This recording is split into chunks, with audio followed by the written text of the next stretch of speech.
Bonjour à tous et bienvenue dans cette édition du 9 février 2012 de La Voix de Coral, le podcast des Fils de Coral, clan Multigaming. Je suis Peregrin et je vous présente aujourd'hui, au sommaire de cette émission, quelques news internes au clan.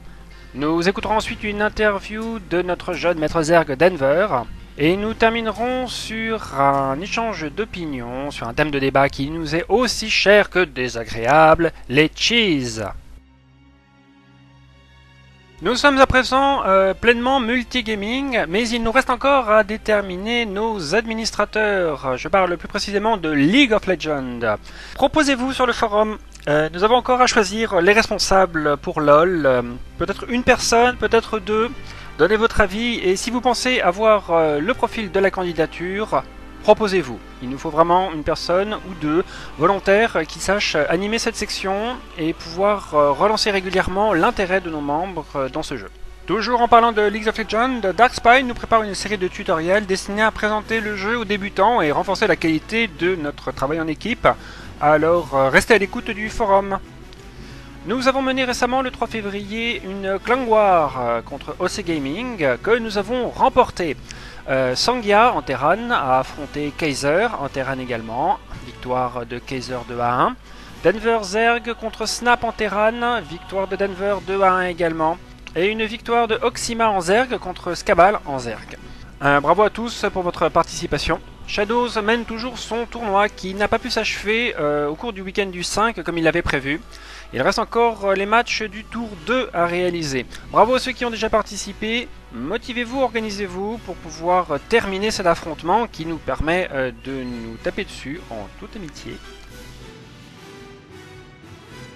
Alors, eh bien, bienvenue à toi Denver, et merci de répondre à cet entretien.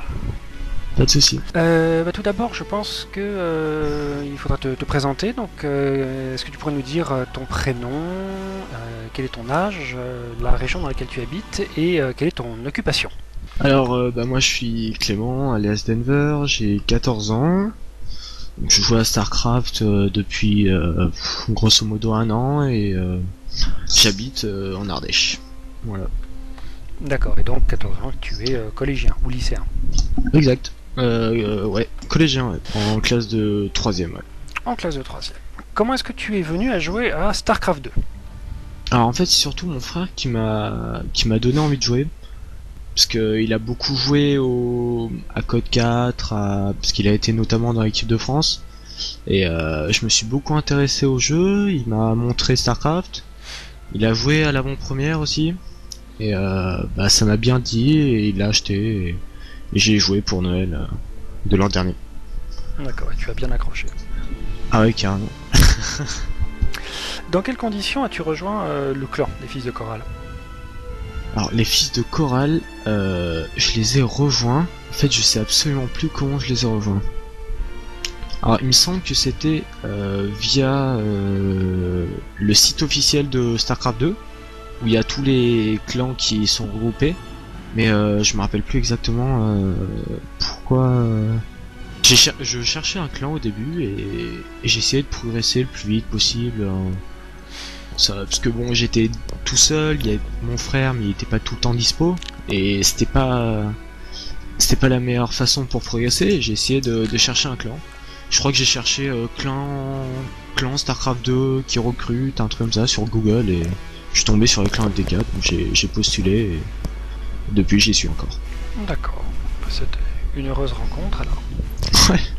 On va parler un peu de ton jeu maintenant. Quelle est ta race préférée et pour quelle raison? Alors moi je suis Zerg, j'ai commencé Protoss et je suis arrivé diamant Protoss et je suis arrivé à un moment où je stagnais complètement. C'est-à-dire que je jouais, je montais, je perdais, je gagnais, mais sans trop monter de place. Donc à un moment, vu que Elliot, alias 3, vu qu'il jouait Zerg, il m'a bien aidé du côté Zerg. Et donc je me suis mis au Zerg, je dirais il y a 2-3 mois. Depuis, je suis monté Master grâce à ça, donc Zerg c'est la meilleure race. Quel est ton ou tes types de jeux préférés et quel est ton niveau de ligue dans ces différents types? Alors moi je suis Zerg Master, Moi j'aime bien tout ce qui est harass avec des Zerglings au tout début. Et comment dire, tout ce qui est avec banning et tout, moi ça me fait bien marrer. Un jeu vermine. Ouais voilà, les petites bêtes ça m'amuse. Et tu préfères jouer en 1v1 ou en multi? Moi je suis plus en V1, le 2v2 je suis très mal classé donc D'accord, en fait c'est le côté compétitif, de ouais, mesurer voilà. un adversaire qui t'intéresse. Exact, c'est ça. Quelles sont tes perspectives d'avenir sur le jeu? Est-ce que tu t'es placé des objectifs, des défis? Ouais, arriver grand maître, ouais, pourquoi pas. Arriver grand maître. Ouais, ouais. Donc c'est un objectif qui est intéressant, c'est un investissement de temps et d'effort au long terme. Ouais, bah je vais essayer d'y arriver dans pas longtemps. Et est-ce que tu pratiques d'autres jeux que StarCraft 2? Non, pas pour l'instant, non.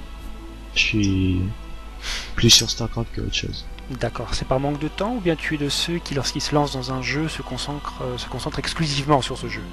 Non, je préfère être que sur StarCraft et jouer qu'à un jeu en même temps. Je trouve ça plus simple. Eh bien écoute, voilà qui conclut notre petite interview. Donc je te remercie d'avoir répondu à mes questions. Pas de soucis. À bientôt. Merci à toi. On dit que l'abus de taunt est mauvais pour la santé. Eh bien, Denver et Darkspine nous prouvent le contraire. Bon alors, tu star ou tu craftes? Des Zerglings dans la tête. Et nous là, alors là, il va falloir qu'il micro un petit peu. Pourquoi il se... Alors là, j'ai pas compris pourquoi il se bat. Pour se bloquer ici. Étant donné que, enfin voilà, bon là les Zerglings vont s'amuser un tout petit peu. On a un petit jeu thème de la part de Denver qui prouve bien que cette partie est faite pour le taunt. En fait, si les 4 Zerglings arrivent à sauter là-dedans, il y a plus de VCS. Sachant qu'il faut 2 bending pour buter un VCS full life et qu'il y a beaucoup de VCS qui sont là. Fatality. Je pense qu'on peut dire RIP. Donc là à mon avis, ouais, 2 bending qui sautent là-dedans et c'est la fin. Beau focus des bending, très beau focus des bending. Est-ce que les Zerglings ont réussi à circuler, mais on a 4 marines en renfort ici. Les marines qui ont plus beaucoup de HP ici, mais il y en a encore un full life et 4 autres full life qui arrivent. Nous sommes là à 7 marines. 7 marines contre rien. 7 marines contre absolument rien, contre une queen. Qui fait pas... c'est pas assez. Donc là la queen, faudrait qu'elle bute ce marine là, mais... s'il sauve sa queen... Et il va focus la queen, il va focus la queen, focus la queen Libo, focus la queen. Si la queen meurt pas, j'applaudis. La queen n'est pas morte. La queen a 6 PV. Un coup de marine et elle était morte. C'est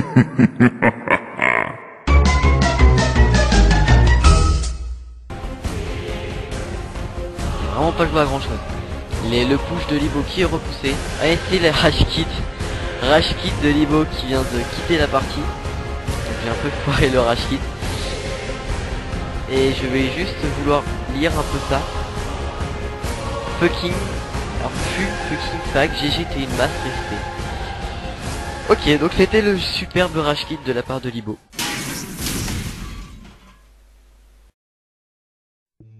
On adore les détester, on les retrouve partout, depuis les plus basses ligues bronze jusqu'au tournoi de grands maîtres en Codes.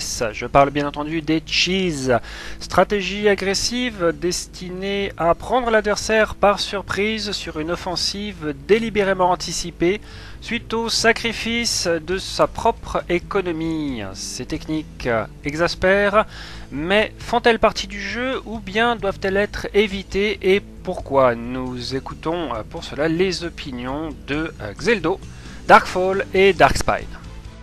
Moi ça me dérange pas du tout parce que le pratique, je le fais pas à toutes les games et je pense pas que ça t'apprend à jouer, mais je pense que c'est bien d'en faire de temps en temps. Ça t'aide un peu à micro. C'est plus facile d'apprendre un micro en faisant des cheats qu'en faisant des macro games. Quand tu fais 5, 6, 15, 20 games par jour, ça te coupe le rythme de te faire un cheat de temps en temps. Ça te déconcentre, ça te calme, moi je pense. Après c'est mon point de vue personnel. Je pense qu'il faut faire des petites cheats de temps en temps, même les professionnels en font, donc je pense qu'il n'y a pas de raison.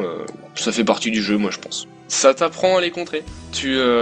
Quand tu te prends des cheats, au bout d'un moment tu vas savoir les contrer, et quand tu sauras les contrer, le mec il pourra faire autant de fois le cheat que tu veux, bah c'est toi qui gagneras. Tous les cheats sont contrables, il n'y a pas de cheats incontrables. Bah franchement ça fait partie du jeu et ce n'est pas une triche. Si on a envie de cheese, on cheese et puis voilà. Après ça passe ou ça casse. Ça passe c'est bien, tu peux gagner. Et si ça casse, bah tant pis, on peut tenter. Puis si c'est plus possible, bah on est mort. Avec qu'à scouter la base. Et s'il n'arrive pas à contrer, c'est de sa faute. Alors moi j'ai un avis plutôt du côté du ladder de Starcraft 2 et un avis plutôt du côté des tournois. Alors du côté du ladder, je trouve que ça sert absolument à rien de faire ça sur le ladder, parce que les gens, la plupart du temps qui font ça sur le ladder, c'est des gens qui veulent monter de ligue. Et on monte pas, si on monte de ligue en faisant un cheese tout le temps, ok on monte de ligue, mais sauf qu'on n'apprend pas à jouer. On n'apprend pas à jouer macro, et au final quand quelqu'un arrive à vous contrer ce cheese, bah, on finit par remarquer qu'on n'est pas à la place qu'il faudrait, mais on n'arrive pas à jouer autrement. Par contre, donc à ce niveau-là, je suis plutôt contre les cheese sur le ladder, quel qu'il soit. Et par contre, en tournoi, en tournoi, je trouve que les cheese sont monnaie courante. Souvent, quand c'est la première balle de match, par exemple en BO3, un des deux joueurs a gagné la premier match. Il peut essayer de s'assurer la victoire en essayant de faire un cheese sur le deuxième, étant donné que si le cheese n'est pas scout, c'est gagné. Donc voilà, j'ai un avis, on va dire, disputé entre le ladder et les tournois. Et bien voilà qui conclut cette seconde édition de La Voix de Chorale. J'ai personnellement reçu des remerciements et des félicitations pour la qualité de ce podcast. Merci à tous, n'oubliez pas, je le dis à chaque fois, et c'est vrai, ce cast c'est votre cast. S'il est bien, c'est aussi parce que vous y participez. N'hésitez pas à proposer, à poser des questions, faire des suggestions et à mettre de vous-même dans la réalisation de cette émission. Voilà, merci à tous pour votre attention et à bientôt.